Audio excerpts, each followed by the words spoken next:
2018 চন সেই সময়তে তেজপুৰ মিউজিয়ামত সৰ্পবান্ধৱ অধ্যাপক সৌৰভ বৰকটকীয়ে এডাল ৰুদ্ৰাক্ষ গছপুলি ৰোপণ কৰিছিল। সেই সময়ত তেওঁক সহযোগ কৰিছিল মিউজিয়ামৰ বিষয়া ললি হাজৰিকাই। বৰ্তমান সেই ৰুদ্ৰাক্ষ পুলিটো গছলৈ ৰূপান্তৰ হৈছে।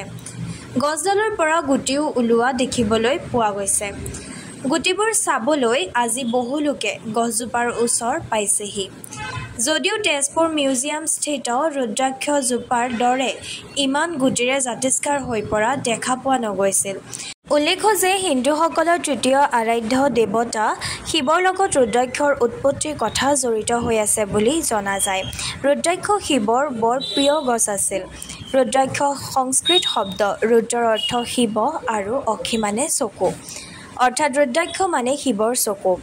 পৌৰাণিক মহাকাব্য শিৱপুৰাণৰ মতে পৃথিৱীৰ মানুহৰ দুখ দুৰ্দশা দেখি মহাদেৱে ইমানেই সহানুভূতিশীল হৈ পৰিছিল যে তেওঁ চকুৰ পৰা এটুপি পানী নিৰ্গত হৈ মাটিত পৰিছিল আৰু চকুলো টোপাল বীজলৈ পৰিণত হৈ কালক্ৰমত পৃথিৱীত ৰুদ্ৰাক্ষ গছৰ সৃষ্টি হৈছিল।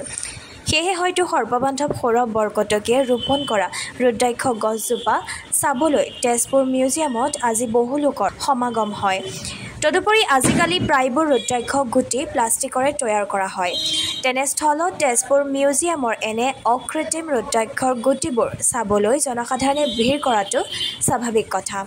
এই ক্ষেত্ৰত আজি সৰ্পবান্ধৱ সৌৰভ বৰকটকীয়েও উক্ত স্থানত উপস্থিত হৈ নিজকে সৌভাগ্যশালী বুলি গণ্য কৰিছে। এই অঞ্চলত তেওঁ হাতেৰে ৰোপণ কৰা নাগচম্পা, বগা চন্দনে আজি গছপুলিৰ পৰা বৃক্ষ হৈছে। এই বৃক্ষবোৰৰ অন্যতম নাগচম্পা। ভৱিষ্যতলৈ বৰকটকীয়ে ৰোপণ কৰা নাগচম্পা গছেও ৰাইজৰ দৃষ্টি আকৰ্ষণ কৰিব বুলি তেওঁ আশাবাদী। 2018 চনত ইয়াৰ মিউজিয়াম অফিচাৰ ললি হাজৰিকা আৰু বৰবাবু ৰত্নেশ্বৰ বৰা আছিল। তেনেদৰে আমি আহি পেলাই মই ৰুদ্ৰাক্ষ এটা ৰুইছিলোঁ। এই ৰুদ্ৰাক্ষৰ গুটি লাগি আছে, ভাবচোন এয়া ৰুদ্ৰাক্ষৰ গুটি লাগি আছে। এয়া ৰুদ্ৰাক্ষ লাগি আছে ৰুদ্ৰাক্ষ। আৰু বিশেষ কৰি তেজপুৰত ৰুদ্ৰাক্ষ গছটো খুব কমেই আছে। আৰু যিহেতু আমি বাননগৰীত সকলোতকৈ বেছি শিৱ মন্দিৰ আছে আৰু সেইকাৰণে শিৱনগৰী বুলি কোৱা হয়।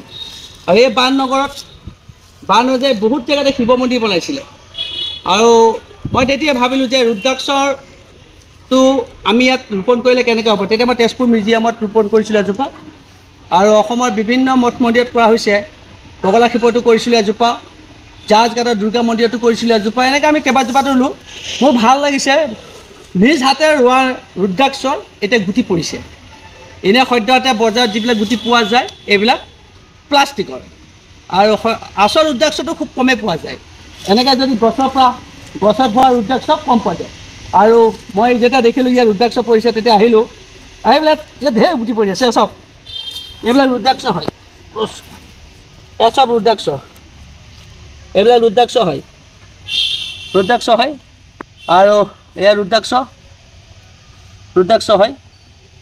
আপুনি এই ৰুদ্ৰাক্ষ পৰি আছে।